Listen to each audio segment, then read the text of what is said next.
Copyright disclaimer. Under Title 17 U.S.C. Section 107, allowance is made for fair use for purposes such as criticism, comment, news reporting, teaching, scholarship, and research. Fair use is permitted by copyright statute that might otherwise be infringing nonprofit, educational, or personal use tips a balance in favor of fair use. Okay, you guys, this is from Wicked Twitchcraft, and she's got an interesting opinion on what's going on with Gaiman, and she's a person that have read his books, so we're just going to go forward.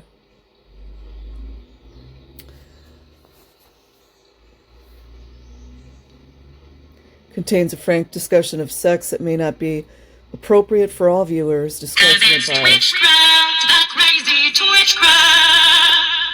When I sat down to write the script for this video, I tried to source an argument I had on Twitter about a dozen years ago. While that might have been possible before the X change, I don't remember either of my old Twitter logins, and no, Elon, I'm not signing up for Kick for Adults.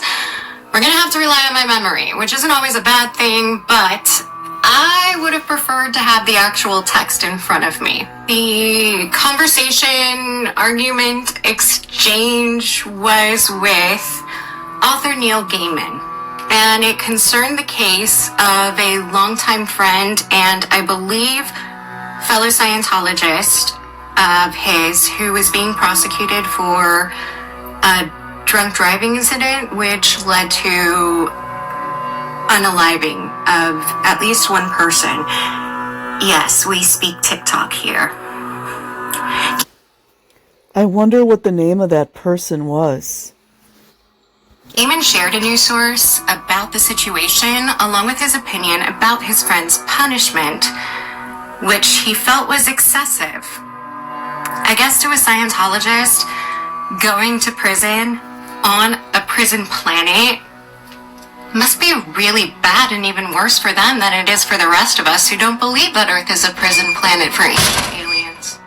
It was his opinion that this friend of his should have been able to monetarily compensate the victims and therefore avoid a prison sentence.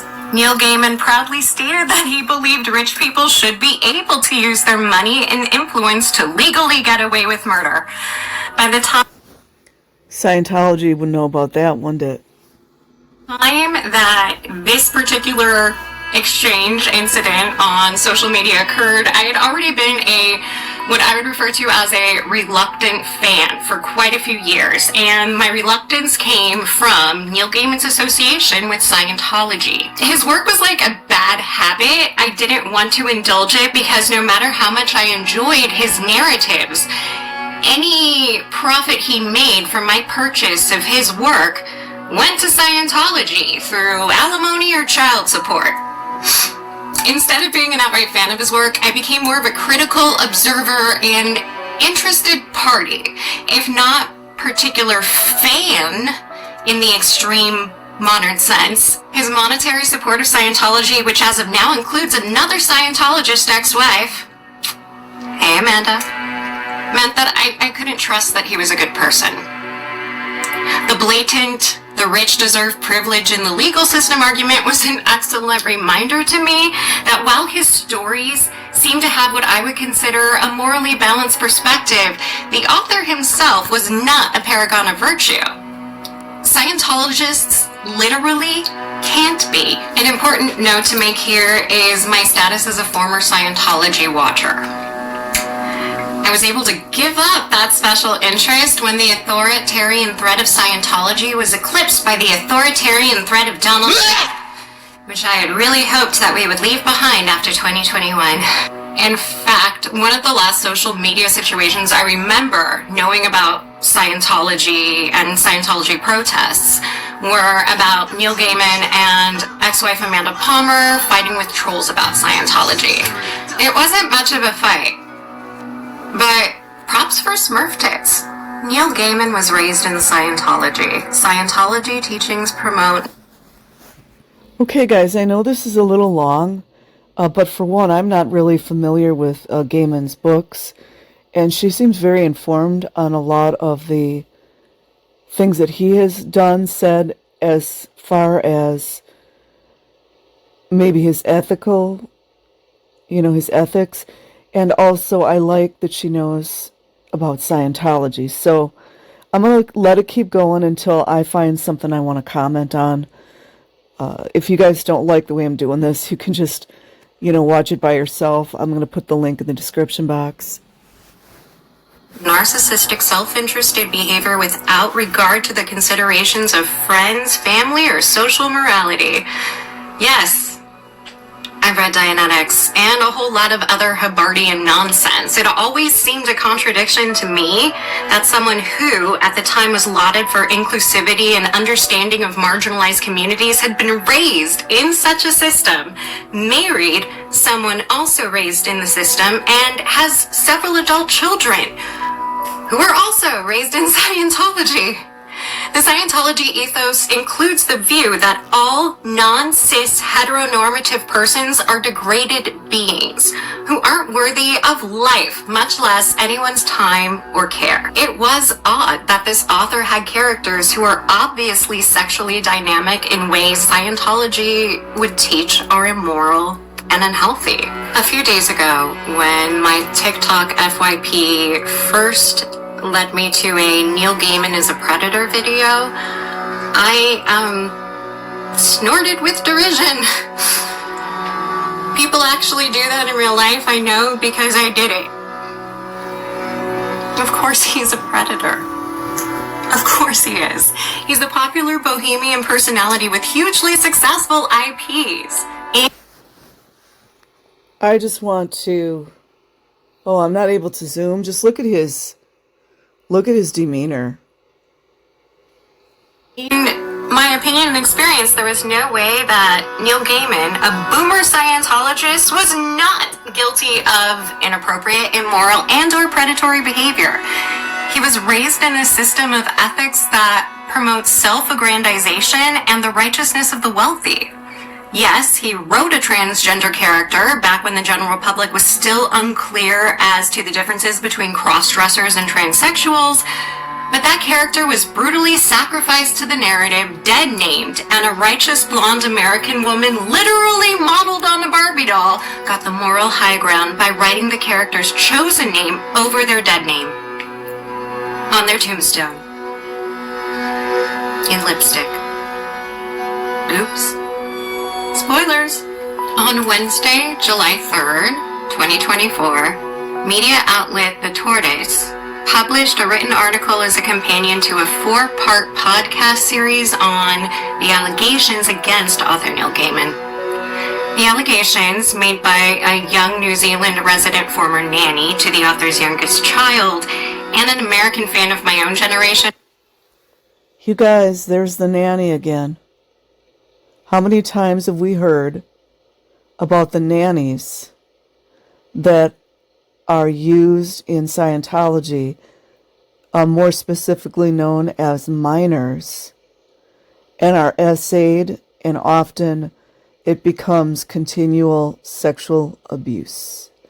And then their defense, if we want to call it that, deny, she's lying. And then in some cases, like in Paul Haggis, it was consensual. I mean, it's just so gross. Well, Haggis, as far as I know, wasn't with a nanny, but I'm just saying, like, his defense was, it's consensual. Like a beautiful 20-something-year-old young woman would want to be with a 60-something, wrinkled up, old, prune-looking man, who began a sexual relationship with the author at the age of 20, where that Gaiman used his position of authority as one woman's employer and another's object of artistic worship to engage. There's the power dynamic as well. In sex acts the women describe as non-consensual. The graphic description included in the printed article was the latest example of something I have only seen in the 21st century. A detailed description of sex acts and the emotions involved with those acts. It's the graphic, sensational detail of the accusations that hit the reader or listener. In my own youth, it was still incredibly shameful to publicly share any such issues.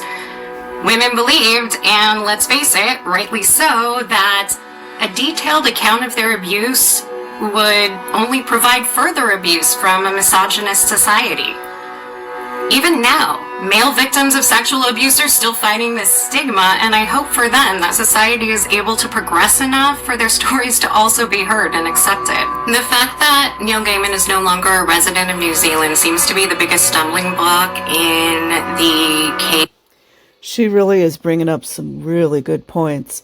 And me personally, I think misogyny is still reigning over. I mean, think about all the rape kits that allegedly were either missing or sitting on the shelf in LAPD's,